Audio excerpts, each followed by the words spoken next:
Hello, and welcome to my channel.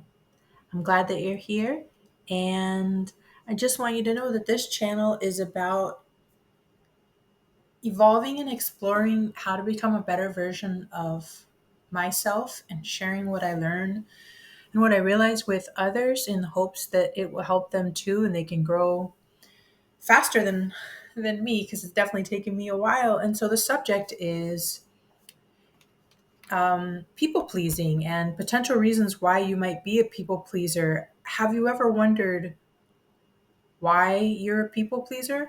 Well, one of the first reasons that comes up, and I hear a lot of people say this, and I actually think it's a mixed bag, and it's that your self esteem is low, and that you're ignoring your needs and desires to help and support others, and just completely abdicating anything of your own personal needs because you think if you make them happy then everything will be okay.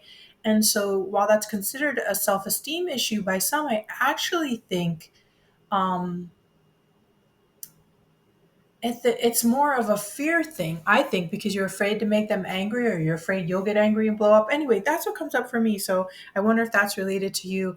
And another one is a dependent personality. So if you're kind of a codependent person and it's basically painful for you to fall out with the person that you're connected with, or even worse, if it's strangers or anyone, if you're at a checkout and you're afraid to speak up for yourself if you're mischarged or something. And it's funny because that happened to me recently several times, and I just kept on calculating the amount and asking myself if it was worth the stress of having to have a confrontation at the grocery store every time I went back because I need to go to the grocery store. So I'm not sure how to solve that, but I want to know if you recognize yourself in any of that. And another one is being really afraid of rejection.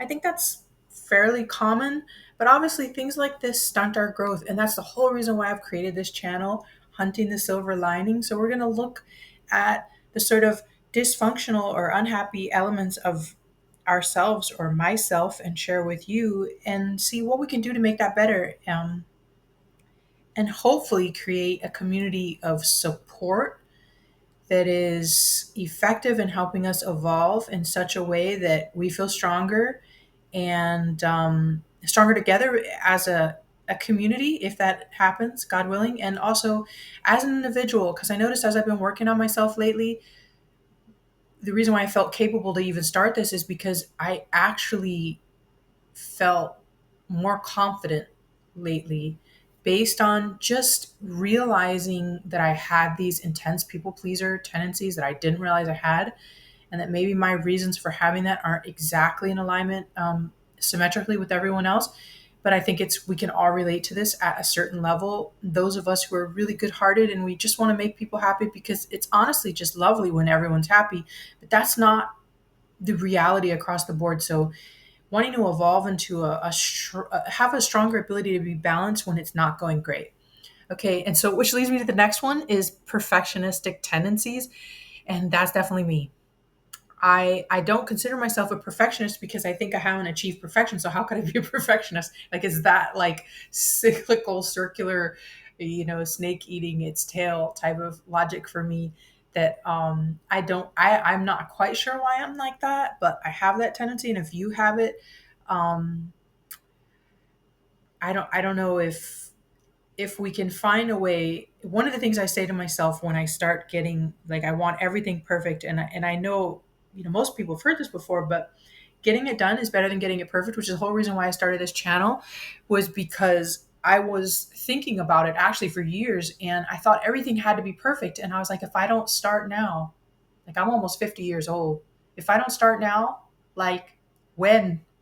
From beyond the veil, and a part mainly it's for me to grow and to learn and to I feel like if I have to present my ideas verbally and I'm held accountable in this sort of public forum and people can interact if they choose to, and I feel like that forces me to solidify my argument a little more for myself, and hopefully that'll there will be benefits in this for you because I'm all about the win-win.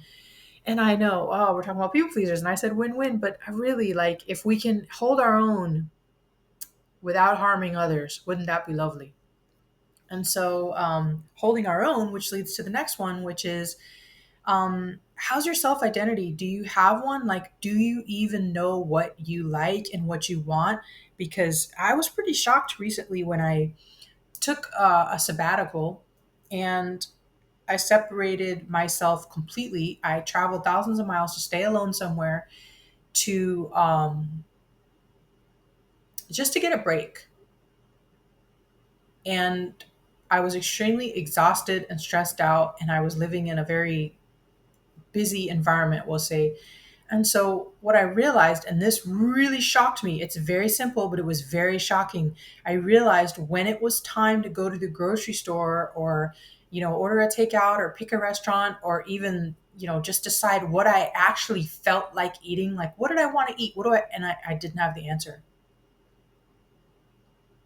I literally my whole life was so revolved around making sure everyone else was happy or that at least no one was pissed off enough to come for me and have that discomfort of a confrontation because I didn't either want to crush them by going too hard. So like the whole self-esteem thing, I'm not really sure how that applies to me because I am mega confident most of the time and definitely when cornered. And I think most of the people are like that to a certain degree, but it's like I find that I have two speeds. It's either I just rather bend over backwards, turn myself inside out, pluck all my feathers, dull all my shine, put my light under a bushel, and hope that I'm not inconveniencing any of your insecurities or idiosyncrasies. Yet, who am I? What do I want? So then, if the other side of the coin for me is that I'll be overly aggressive in defending a position, in which case I shut everyone down. And while it's nice to have, shut people down, sometimes you have to do it. And sometimes, force is required depending on the situation. But the thing is that I'm looking to create a balance, but not this like zened out, power of now, sort of like really numbed out, it's all good type of a thing. Like definitely none of that. But I mean, there are elements of that are charming and delightful, but I find that that's not really strong enough to hold me in my position and keep me both present and interactive and balanced and able to stand my ground. Anyway, so these are just some of the things that are coming up for me, and I wanted to keep on sharing.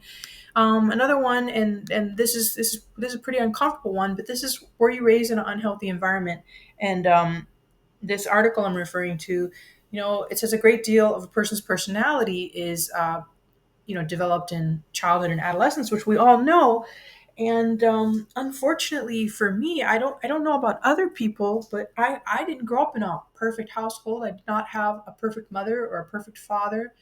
The living situation wasn't perfect, to say the least.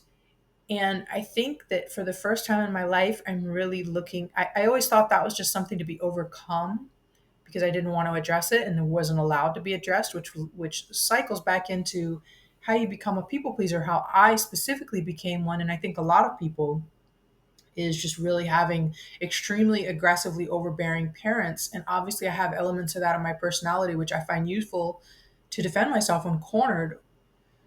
But it's not who I want to be as a person, as an adult. And unfortunately, I realized that because of the fear, the real genuine fear of violent reactions from my parents, both of them were physically violent. If I didn't agree with them or give them the amount of respect they thought that they deserved, even if I was, 5 or 6 years old and didn't even really understand the concept in that manner socially of respecting an adult on some like extraordinary, militaristic level. But I realize now, like, where do I have this visceral fear that I don't want to tell the people at the grocery store, hey, you guys double charged me for these reusable bags. It's only $5 for a couple of bags, but it really irked me. But my greater gut resistance was I don't want to have a confrontation, and I was like, why am I so scared to say this? And that's when I realized because when I was a kid, if I would have gone against my parents when I knew they were wrong about something that wasn't a big deal, But if I did, and with my natural personality, I certainly must have and did, and that's how I am, then I would have been bleeding or bruised or humiliated or, given all kinds of creative versions of punishment that might not have been physical.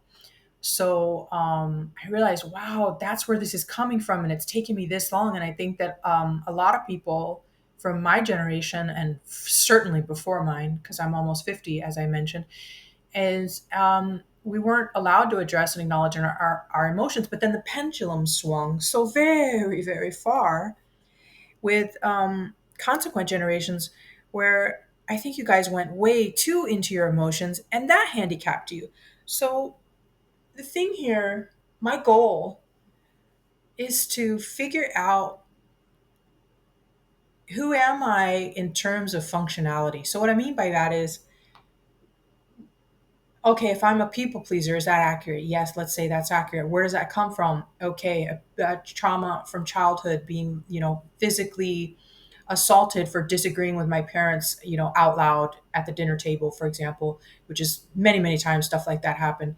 So how does that relate when you go to the grocery store and you're almost 50, and you're fully grown and you're capable human being, and you're afraid to go to the customer service and say, oh, I'm sorry, I've noticed I've been double charged for these things, and it's only $5, but it creates a visceral gut reaction of fear and resistance to confrontation.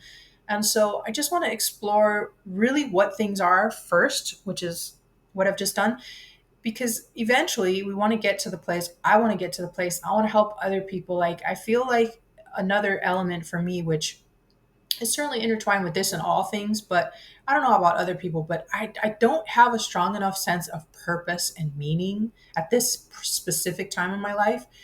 And I